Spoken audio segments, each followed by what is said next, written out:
Good morning class 9। हम आप लोगों को पढ़ा रहे थे ऊषा त्रिवंदा का लिखा हुआ वापसी। पिछले क्लास में हम यहाँ तक पढ़ लिए थे कि गजाधर बाबू वापस अपने घर चले आते हैं, रिटायर होने के बाद घर आते हैं। उसके बाद का दृश्य को आज हम लोग पढ़ेंगे। टोपी उतारकर गजाधर बाबू ने चरपाई पर रख दी, जूते खोलकर नीचे खिसका दिया। अंदर से रह रह कर कहो की आवाज आ रही थी। कहो की आवाज आ रही थी अंदर से। इतवार का दिन था। उनके सब बच्चे इकट्ठे होकर नाश्ता कर रहे थे। गजाधर बाबू के सूखे चेहरे पर स्निग्ध मुस्कान आ गई। अचानक सूखे चेहरे पर एक मुस्कुराहट आ गया गजाधर बाबू को। उसी तरह मुस्कुराते हुए बिना खांसे अंदर चले आए। इन्होंने देखा कि नरेंद्र कमर पर हाथ रखकर शायद गत रात्रि के फिल्म से देखे गए किसी नृत्य की नकल कर रहा था। नरेंद्र गजाधर बाबू का छोटा बेटा, फिल्म को देखा था रात में, उसी का नकल कर रहा था। बसंती हंस हंस कर दोहरी हो रही थी। बसंती गजाधर बाबू की बेटी खिलखिलाकर हंस रही थी। अंदर अमर की बहू की को अपने तन बदन, आंचल और घूंघट का कोई होश न था और वो उन्मुक्त रूप से हंस रही थी, स्वतंत्र हंस रही थी। गजाधर बाबू को देखते ही नरेंद्र धप से बैठ गए और चाय का प्याला मुंह में लगा लिया। बहू को होश आया और उसने झट माथा ढक लिया। केवल बसंती का शरीर रह रहकर हंसी दबाने का प्रयत्न में हिलता रहा। गजाधर बाबू ने मुस्कुराते हुए उन लोगों को देखा, फिर कहा, क्यों नरेंद्र, क्या नकल हो रही है? क्या नकल हो रही थी? गजाधर बाबू उस अभिनय में हिस्सा लेना चाहते थे। कुछ नहीं बाबूजी, कुछ नहीं, नरेंद्र ने सिटपिटा कर कहा। गजाधर बाबू ने चाहा था कि वो भी इस मनोविनोद में भाग लेते, पर उनके आते ही सब कुंठित हो चुप हो गए। उनसे उनके मन में थोड़ी सी खिन्नता उपज आई, दुख उपज आया, अफसोस।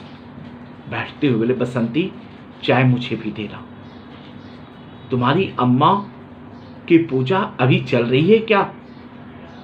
एक रिटायर आदमी, गजाधर बाबू।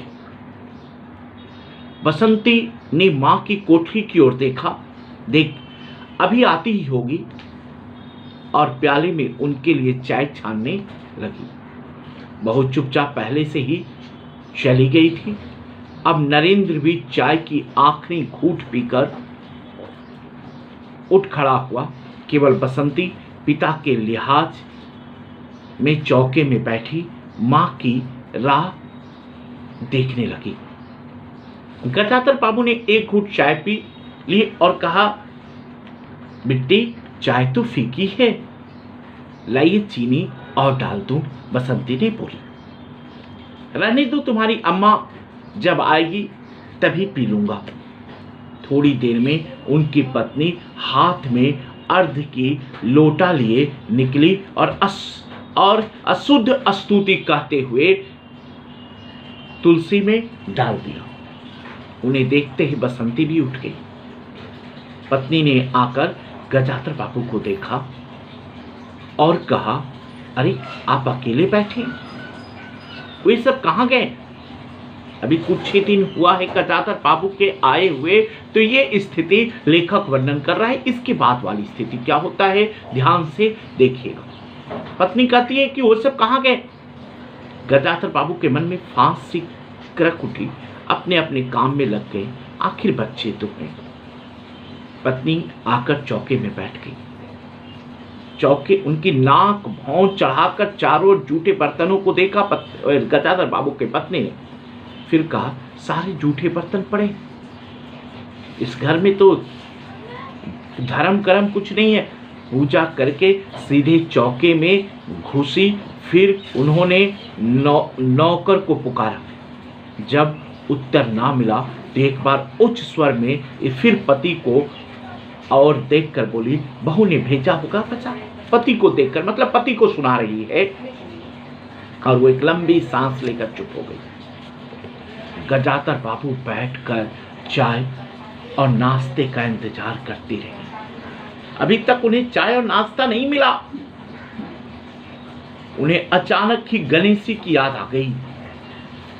रोज सुबह पैसेंजर आने से पहले वो गरम गरम पूरियां और जलेबी बनाता था। गजातर बाबू जब तक उठकर तैयार होते उनके लिए जलेबियां और चाय लाकर रख देता था। चाय भी कितनी बढ़िया, कांच के गिलास में ऊपर तक भरी लबालब पूरे 2.5 चम्मच चीनी और गाढ़ी मलाई। पैसेंजर भले ही रानीपुर लेट पहुंचे, गणेशी ने चाय पहुंचाने में देर नहीं की। क्या मजाल कि कभी उससे कुछ कहना पड़े। पत्नी की शिकायत भरा स्वर सुन उनके विचारों में व्याघात पहुंचा, चोट पहुंचा। वो कह रही थी, सारा दिन इसी खिचखिच में निकल जाता है। अंडरलाइन कीजिएगा। पत्नी कहती है कि सारा दिन इसी खिचखिच में निकल जाता है, क्या करें। इस गृहस्थी का धंधा पिटते पिटते उम्र बीत गई, कोई जरा हाथ भी नहीं बटाता। पत्नी कह रही है कि सारा दिन इसी खिचखिच में निकल जाता है, गृहस्थी का धंधा करते करते उम्र बीत गया, कोई हाथ नहीं बटाता। जवान बहू जवान बेटी है, घर में बहू है, बच्चे हैं, फिर भी पत्नी की ये शिकायत। बहू क्या करती है, गजाधर बाबू ने पूछा। एक अभिभावक, एक गार्जियन के आधार पर गजाधर बाबू कड़क कर पूछते हैं, बहू क्या करती है। पड़ी रहती है, बसंती को तो फिर कॉलेज जाना जाता है, कॉलेज जाना होता है। गजाधर बाबू ने जोश में आकर बसंती की आवाज दी। बसंती। बसंती भाभी के कमरे से निकली तो गजाधर बाबू ने कहा, बसंती, आज से शाम का खाना बनाने की जिम्मेदारी तुम पर है।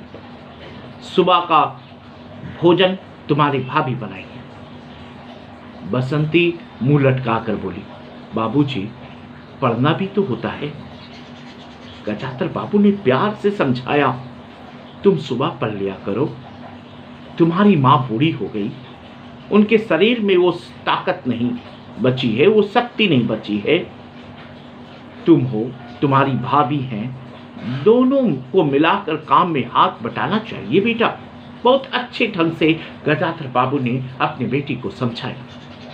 एक पिता के हैसियत से, घर के अभिभावक के हैसियत से बसंती चुप रही। उनके जाने के बाद उसकी मां ने धीरे से कहा, पढ़ने का तो बहाना है, कभी जी नहीं लगता। लगे कैसे, शीला से ही फुर्सत नहीं। शीला बसंती की दोस्त, पड़ोस में रहती है, बड़े बड़े लड़के हैं उस घर में, हर वक्त वहीं घुसा रहना मुझे नहीं सुहाता, मना करूं तो सुनती नहीं। हमें बसंती का शिकायत कर रही है गजाधर बाबू के सामने। नाश्ता कर गजाधर बाबू बैठक में चले गए। घर छोटा था, ऐसी व्यवस्था हो चुकी थी कि उसमें गजाधर बाबू के रहने के लिए कोई स्थान ना बचा था। सब अपने अपने कमरे ले चुके थे। जैसे किसी मेहमान के लिए कुछ अस्थायी प्रबंध कर दिया जाता, उसी प्रकार बैठक में कुर्सियां को दीवार में सटाकर बीच में गजाधर बाबू के लिए पतली सी चारपाई डाल दी गई थी। घर के मालिक को बैठक में स्थान। गजाधर बाबू उस कमरे में कभी कभी अनायास ही अस्थायित्व का अनुभव करने लगते। लगता कि गजाधर बाबू को लगता कि मैं यहाँ मेहमान है, इस तरह हमें पढ़ने को दे दिया। उन्हें याद ही आती, उन्हें याद आती उन रेलगाड़ियों की जो आती और थोड़ी देर रुककर किसी और लक्ष्य की ओर चली जाती। घर छोटा होने के कारण बैठक की ही अपना प्रबंध किया था। उनकी पत्नी पास अंदर का एक छोटा सा कमरा अवस्था पर वो और अचारों और वर्तमान दाल चावल और गृहस्थल और घी के डिब्बों से बिल्कुल घिरा था। दूसरी ओर पुरानी रजाइयाँ, दरियों और लिपटी और रस्सी में बंधी रखी थी। उनके पास एक बड़े बड़े से टीन के बक्से, घर भर के गर्म कपड़े थे। बीच में एक अलगनी बंधी हुई थी। उसके पास उसको प्रायः बसंती के कपड़े लापरवाही से पड़े रहते। ना घर में कोई सजावट नहीं, कपड़े भी इधर उधर पड़े थे। वर्षक उस कमरे में नहीं जाते थे, वो वर्षक उस कमरे में नहीं जाते थे। घर का दूसरा कमरा अमर और उसके बहू के पास था। तीसरा कमरा जो सामने का था, सामने की ओर बैठक था।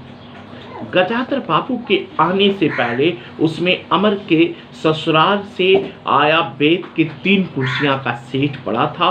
कुर्सियों पर नीली गदियां और बहू के हाथों से गढ़े कुशन थे। एक गजाधर बाबू के घर का दृश्य लेखक ने बताया है।